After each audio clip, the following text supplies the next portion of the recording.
If you could just be transported back in time to the Vatican apartments in Rome, let's say 1502, the first thing that would hit you, Wow. it would be the atmosphere. Hmm. It's this thick air of cold stone and nervous sweat. That's what the sources say. A really heavy scent just sitting there under all the perfumes and incense. And right in the middle of all that grandeur, all that terror, is this young woman, Lucrezia Borgia. Yeah. And the accounts tell us her hands were just clenched so tight that her nails were digging these, painful little crescent shapes into her palms. And all around her, you have these men in their expensive, stiff cloaks, and they're not comforting her, they're whispering. Right, they're confirming the details, the final, irrevocable details of a political transaction. That's the moment, isn't it? The moment that's captured across so many different reports and diplomatic letters. It is. It's the moment where a human being, Lucrezia, is fundamentally converted by raw, unaccountable power into an object. Just a lever for dynastic ambition. And the thing is, the sheer scale of this injustice, it wasn't hidden away. It was immediate and it was public. One of the chroniclers even observed that the most intense private cruelty you can imagine was all meticulously arranged in the most public rooms of the apostolic palace. And often with witnesses. Witnesses who, would spend the rest of their lives trying to deny or explain away what they were forced to see. That detail, the private cruelty in the public room, that's the tension we really need to dig into today. Mm-hmm. Our mission in this deep dive is to analyze Lucrezia Borgia's third marriage, this one to Alfonso d'Este, the heir to the Duchy of Ferrara, because this was so much more than a wedding. Oh, absolutely. Sure. Our sources show a night that was strategically engineered from the ground up to be a total victory for the Borgias. A victory so complete that it exposed what people at the time called the moral rot at the very heart of the papacy. And to do this, we're going straight to the primary sources. We have these frantic diplomatic dispatches that were sent back to Venice and Florence and Milan. We have private letters. And most importantly, we have the diary of the German master of ceremonies, Juan Burchard. Burchard is so key because he was there. He had to organize the seating charts, the processions, everything. And his diary, it acts as this kind of clinical, cold record of the Pope's direct orders. So our goal today is really to look past the sensational rumors, the ones that later cemented the Borgia name in infamy, and to reconstruct the verifiable chain of command. Tracing the actions, the planning of the key players here. Rodrigo Borgia, who is Pope Alexander VI, and he's using the papacy as this personal engine for gain. And then you have his son, Cesare Borgia, the ruthless military commander. Right. And of course, Lucrezia the bride and the groom, the very reluctant and pressured groom, Alfonso d'Este. And that immediate context, as you said, it really defines everything that happens next. It does. Rodrigo Borgia was the ultimate opportunist of the Renaissance. I mean, he used wealth, he bought offices, he used this practiced ruthlessness to climb the church hierarchy. And once he got to the top, once he became pope, he saw the office not as a spiritual role. No, not at all. It was a political instrument. He wasn't just, appointing bishops. He was arranging marriages as transactions.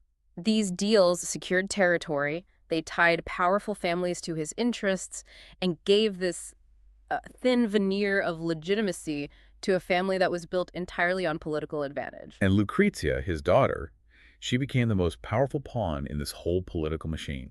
Her marriages served one purpose. To cement alliances. And to give him leveraged control over rival states. Yeah.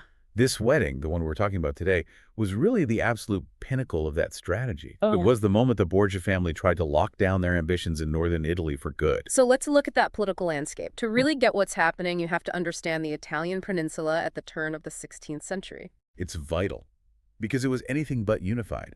It was this fragmented, high-stakes political contest.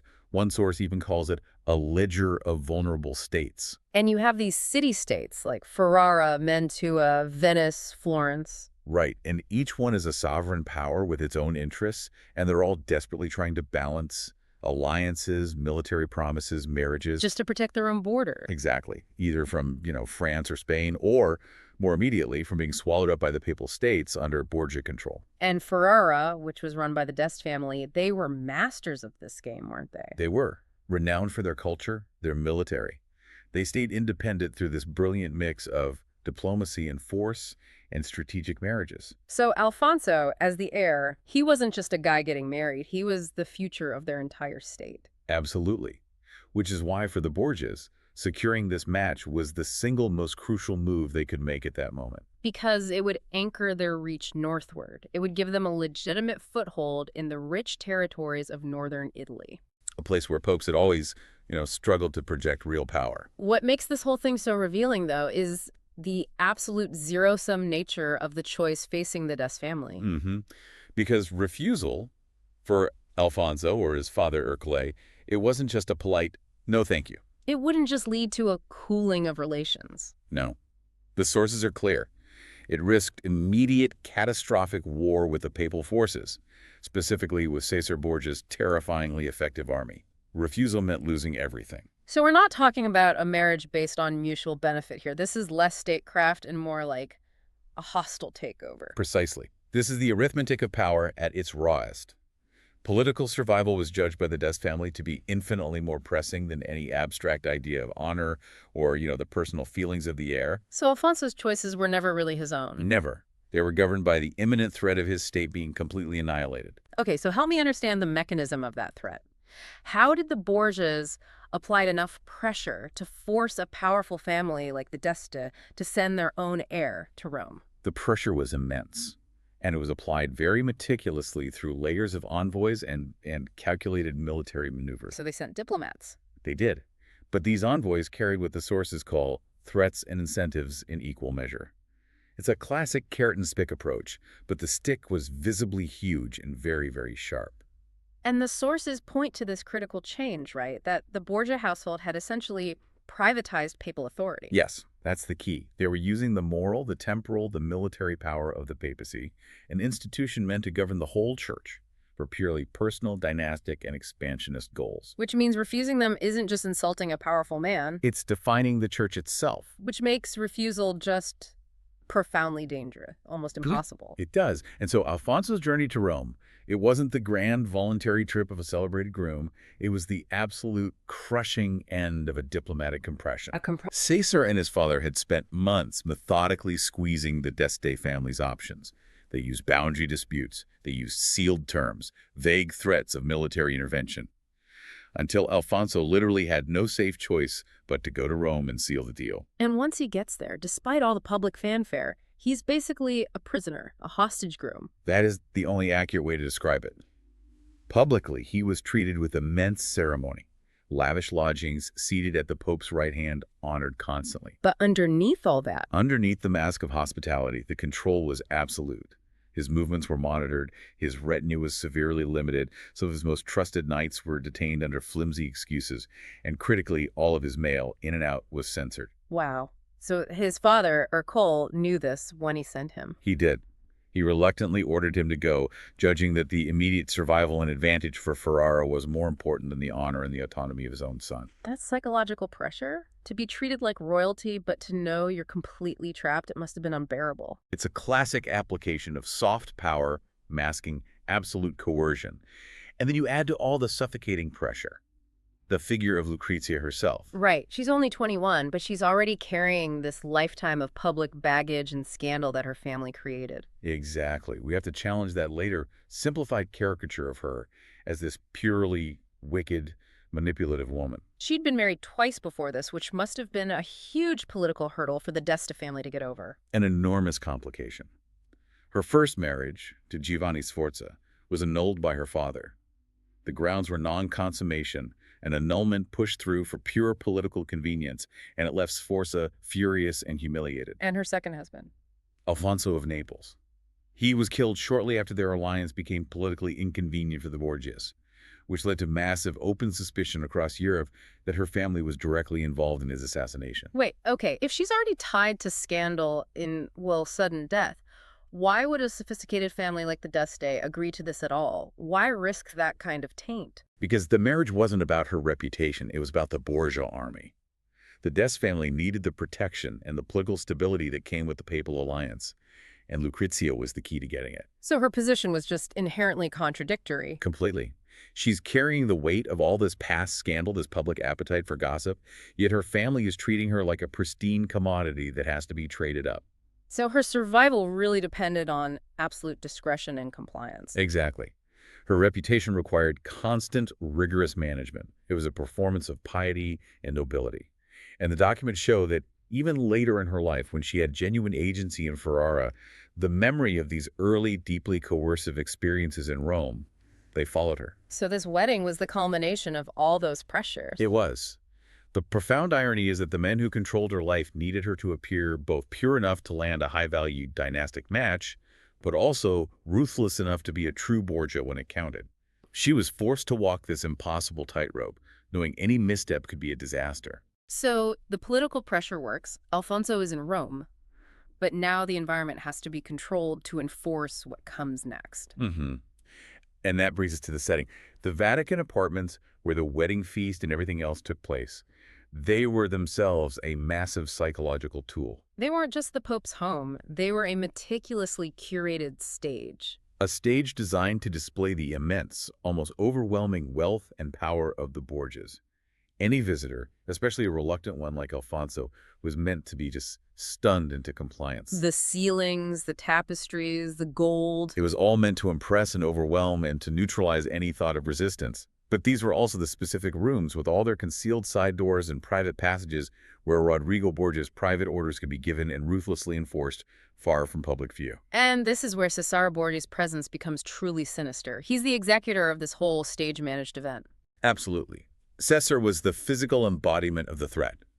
Both he and the Pope actively orchestrated these subtle displays that were clear hints at their power and their capacity for retribution. I mean, his whole career up to this point was built on a documented record of swift punishments. Brutal, highly publicized captures and executions that served as public warnings to anyone even thinking about resistance. So when Alfonso saw Cesare at the feast, it wasn't just his powerful new brother-in-law. No. It was a visible reminder that resistance was futile and deadly. The structural pressure exerted by Cesare and his forces meant that Alfonso's public choice to comply was just. It was a performance, staged under a very real, implicit threat of immediate retribution. And to reconstruct this whole night's choreography, we rely so heavily on the quiet witness of Juan Burchard, the German master of ceremonies. Why is his diary so fundamental? Burchard was the consummate insider. His job was to manage the logistics of every single papal event, from the most sacred mass to the most lavish dinner. So he recorded everything. Everything. With this detached, bureaucratic formality, the mundane processions, the seating arrangements, right through to the specific, shocking instructions given directly by the Pope and Cesare. So his diary isn't a political argument, it's a factual record of orders being given. Exactly. It's not a polemic written by an enemy trying to slander them. It's a factual record kept by someone whose job was to manage the ceremony. And it gives us this neutral framework that captures both the splendor and the underlying moral cost. It's essential for proving that the horrific events that followed were meticulously ordered and rehearsed. Not just drunken, spur-of-the-moment improvisation. No, not at all. So let's talk about the preparation. It wasn't just about lavish food, was it? It was about transforming a place of spiritual authority into a stage for intimidation. The preparation was intense. Servants were briefed, roles were assigned, but the most crucial preparation involved mobilizing specific women who were brought to the palace under direct, non-negotiable orders. And the sources say this included courtesans, but also ladies from noble houses. That distinction seems important. It is, because it clarifies the spectrum of coercion. Some women may have been recruited willingly for pay to participate as professionals. A dubious choice, maybe, but still a choice. Others were simply summoned under orders they could not and dared not refuse. And the Vatican's layout, all those private passages, allowed them to be moved into the papal quarters without public notice. All under the flimsy pretense of celebration or duty. The line between public liturgy and private spectacle had just vanished. And that slippage made the abuse easier to arrange. The environment itself was coercive. Yeah. Few people felt they could risk papal favor or worse, papal displeasure. In a court like that, the structural imbalance between the person giving the order and the one obeying it made coercion deeply effective, even without explicit threats. The fear was already in the room. And the physical setting of the feast must have just underscored that dissonance? Absolutely. The apartments were ready. They had traditional liturgical objects, massive silver candelabras, scriptural decorations, right alongside these undeniable accoutrements of excess. Gold plates, exotic dishes. Rivers of expensive wine. And this juxtaposition, it created a profound cognitive dissonance for observers, especially those who expected a papal household to have at least some measure of spiritual restraint. And the most important takeaway from Burchard's records is that the awful decisions of that night were arranged and rehearsed. They were political statements. The atmospheres are polarized. We know some cardinals accepted the orders without resistance, prioritizing their positions in the Borgia patronage network, But others were clearly uneasy. like Burchard. And ambassadors reporting back to states like Venice and Florence circulated the rumors with a kind of political relish. These republics that mistrusted papal power found the story of moral excess a very convenient tool to use against Rome. So we move now from the setup to the actual events of the night. The wedding ceremony itself happens first, and it's all done by the book. Perfectly formal. Alexander VI officiates, the Latin prayers are said, the vows are exchanged, the outward forms of sanctity remained intact. But as our sources say, these formalities were a carefully constructed shell over a different intent. It raises that question again. How could a sacred official space be turned into a stage for this level of degradation? And the answer is rooted in the Pope's political rationale. His authority was so absolute that he felt he could control the narrative. He could just reframe the spectacle as a private, indulgent family party. Right. But the deliberate presence of cardinals, diplomats, and the use of the official papal apartments meant that the line between private excess and public scandal was blurred to the point of extinction. It was all about maximum political impact. And Alfonso's behavior during the ceremony tells you everything about his entrapment. It does. He performed the gestures of a noble groom, he exchanged the rings, he accepted the honors, but the observers recorded his growing private dread. He realized he had crossed the threshold of no return. He was truly trapped. And Lucrezia, who had been rehearsing this performance her whole life, she maintained her composure, but her body betrayed her. Contemporary writers noted her pallor and the tremor in her hands. Those who watched closely saw not the joy of a bride, but just profound resignation. The rupture between the holy words of the ritual and the underlying coercion was clear to anyone paying attention. So after the ceremony, they all sit for the feast, and the diaries emphasize the sheer, almost unimaginable lavishness. The multi-course meals, the exotic ingredients, constant music, incredible amounts of wine. But these feasts were never just about eating. No, they were political demonstrations. Exhibitions of resource control and the host's networks. A host who could put on a feast of this scale was signaling his total dominance. In this case, the banquet was both a show of generosity to bind allies and a profound act of intimidation to overawe the unwilling groom. The initial interactions you mentioned were deceptively normal. Toasts, compliments, political talk, veiled in witty conversation. When did the shift happen? When did it turn toward humiliation? It happened at a very precise, calculated moment. When the hall was full and the guests were slightly softened by wine, but still politically aware, the tipping point was the deliberate, non-random insertion of the selected women into the spaces where the highest-ranking clerics and diplomats were dining. That act alone redefined hospitality. It transformed it into a mechanism of domination. It became the stage upon which the demonstration of Borgia's unchallengeable power and total moral freedom would be ruthlessly taught. And this is where the historical record, mainly from Burchard's diary, gives us the specific, shocking detail that defines Borgia infamy. Yes. The moment chosen to change the tone came discreetly after the main dinner courses were removed.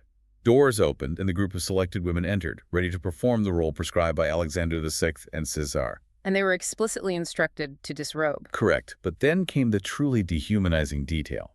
The moment of psychological violence designed to break all social and moral boundaries.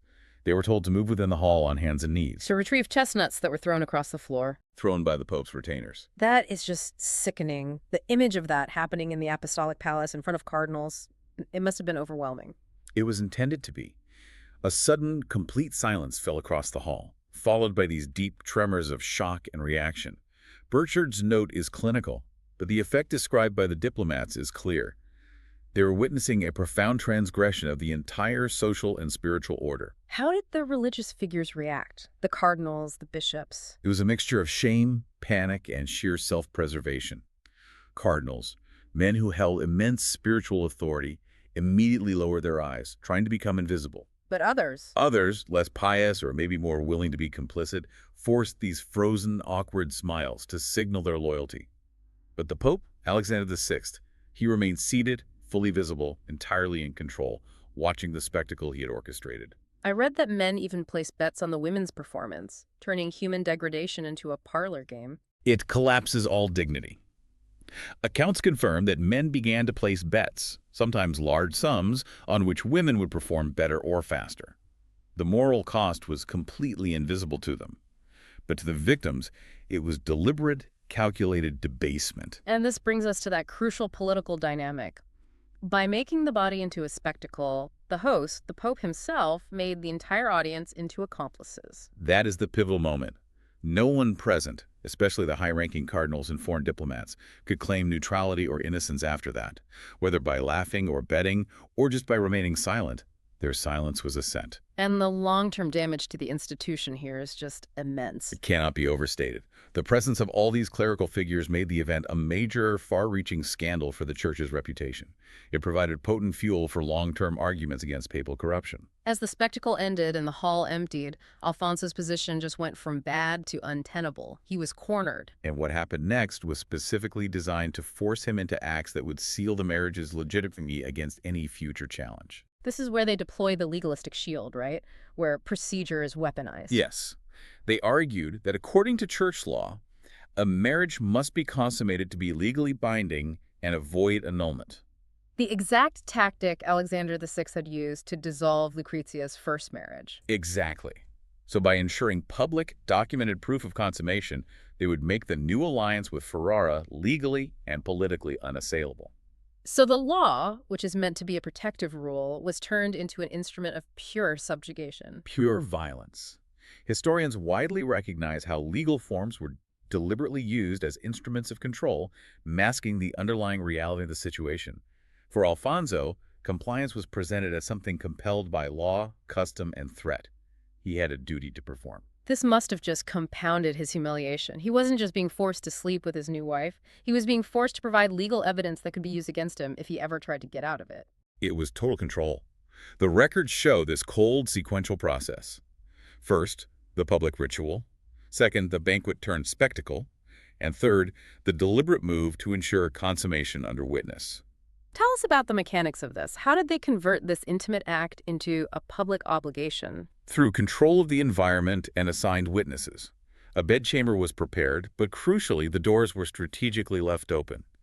Guards loyal to Caesar were positioned nearby, and specific, trusted witnesses were explicitly assigned to monitor the proceedings or verify the aftermath. And we have to be absolutely clear on the concept of consent here. We must. The order was given. Alfonso was expected to comply. Lucrezia, trapped between the walls of the palace and the terrifying authority of her father and brother, was in no position to give genuine free consent. Under that level of supervision and threat, consent cannot be considered free by any standard. So the first act of consummation was documented. The records are clinical about it. Alonso, who was reportedly physically and mentally exhausted, complied.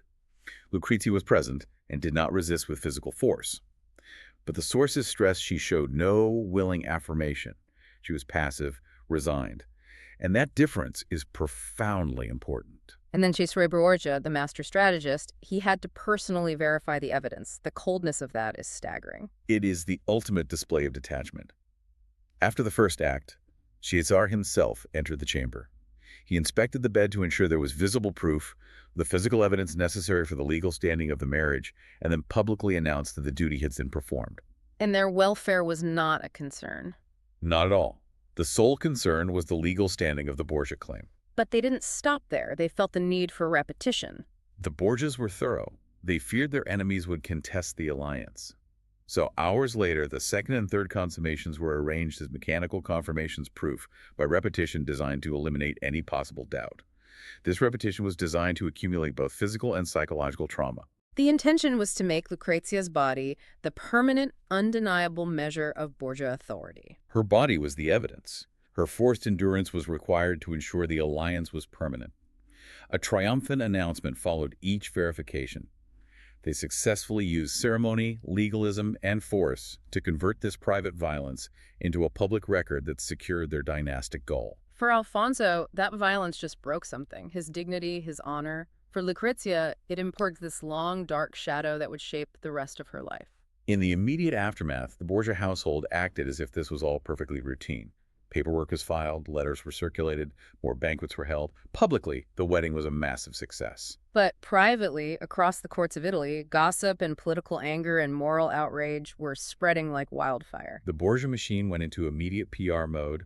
They distributed favors, paid off people involved in the spectacle, and formally denied any scandal publicly, while privately continuing to rely on the absolute force that had gotten them there. And this duplicity, public virtue, private vice, that was a central feature of their rule. And reputation was everything in Italian courts. The Borgias spent that currency freely to buy loyalty and silence. But the news traveled fast. Ambassadors' reports to Venice, Milan, and Florence carried not just the facts, but potent interpretations. So the rumors became a political resource to use against the Borgias. Absolutely. Their enemies used the story to mobilize criticism, painting them as immoral, pagan tyrants. The event functioned as both a profound moral scandal and a critical political strategy against Roman overreach. When Lucrezia finally left for Ferrara, she entered a very different environment, didn't she? One where she had a small measure of independence. Yes, away from the suffocating closeness of her father and brother. In Ferrara, she performed the incredibly exacting duties of a duchess. She focused relentlessly on patronage, on having children, on managing the household, creating this public image of stability. And she focused on piety and culture. Was that genuine, or was it another performance? That's the debate historians still have. Was it genuinely reparative, a way to carve out some autonomy? Or was it just a necessary, sophisticated performance to wash off the Roman stain? Her court became known for discretion and cultivation. It did, the successful creation of an alternative public image. However, private letters suggest this lasting undercurrent of sorrow and a tendency toward melancholia in her private moments. And Alfonso d'Este carried the events of that night with him just as surely. He returned to Ferrara with invisible wounds, a palpable loss of reputation and profound psychological damage. The d'Este court immediately suppressed all public discussion of it. Alfonso's silence became his survival strategy. So while the marriage produced heirs and secured the dynasty, their relationship was marked by this deep emotional distance. Contemporaries observed a lasting sadness in Alfonso and a clear reluctance to engage intimately with his wife even after the political dangers had passed. The trauma of that violent initiation just distorted both their private lives and their public relationship forever. Let's look at the papacy's institutional legacy. This banquet and all the Borgia excesses, the nepotism, the private armies, it all became emblematic of everything wrong with Rome. It became cannon fodder for the critics. Reformers, decades later, especially those who would drive the Protestant Reformation, seized upon the Borgia excesses as a core body of evidence in their arguments against the papacy's moral and temporal authority. So this one event didn't cause the Reformation? No, but it absolutely fed a powerful political and theological narrative. The historical task is to recognize that the Vatican's sacred character profoundly magnified these breaches. The dissonance, the contrast between the Holy Office and the purely secular pagan-style power plays, that's what made the scandal so potent. Yes, it resulted in a severe legitimacy cost that secular princes just didn't share. When the Borgias acted like ruthless tyrants, they tainted the entire institution. This scandal acted as a crucial ingredient in larger processes that supplied energy to the reform debates across Europe. And finally, the architects themselves. How quickly did fate catch up to them? Alexander VI died suddenly later that very year. Predictably, there was speculation of poisoning, though the cause is still debated.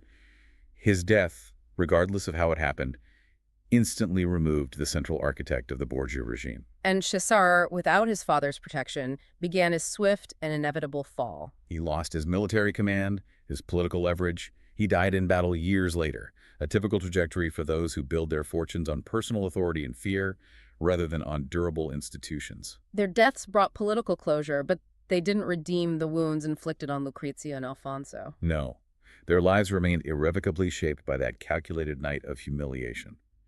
Lucrezia's last public acts, before dying in childbirth at 39, were attempts to seek spiritual solace. Her reputation was stained forever by those Roman years, yet the documents increasingly favor the victim interpretation for the events of that wedding night. So this deep dive into the Vatican's darkest wedding, it really reveals a brutal and enduring equation about power. The cost of unaccountable authority is always, always measured in the dignity and trauma of individuals. We've reconstructed the key mechanisms: the total control of access, the expert staging of spectacle, and the cynical enforcement of legal forms. all repurposed to justify coercion. And the legacy is still palpable. The reputational harm to the highest spiritual office, the immense personal trauma, and the political caution it instilled in other ruling houses who saw the severe limits of trusting papal arrangements. The modern historian's task, then, is to refuse to minimize clear wrongdoing while still acknowledging the complexity of the people involved, who were actors constrained by structures and choices. But those core facts, the staged humiliation and the coerced consummation under witness, they just stand alone as the defining moral and political scandal of that era. The night in the papal apartments remains this enduring caution, doesn't it? It does. For every era, when any institution, spiritual or secular, divorces its ethical responsibility from raw political ambition, dignity becomes the first expendable commodity. It forces us to ask ourselves the provocative thought for the learner. How do modern institutions, governments, corporations, financial entities use spectacle, PR, and legalistic justification today to impose their will and deny individual agency? It's a key takeaway. How procedure is weaponized, turning a rule that should be protective into a tool of subjugation. And how do we trace the invisible psychological scars left behind by those contemporary forms of coercion that rely on legalistic shields and manufactured spectacle? A question well worth mulling over. We'll see you next time for another deep dive.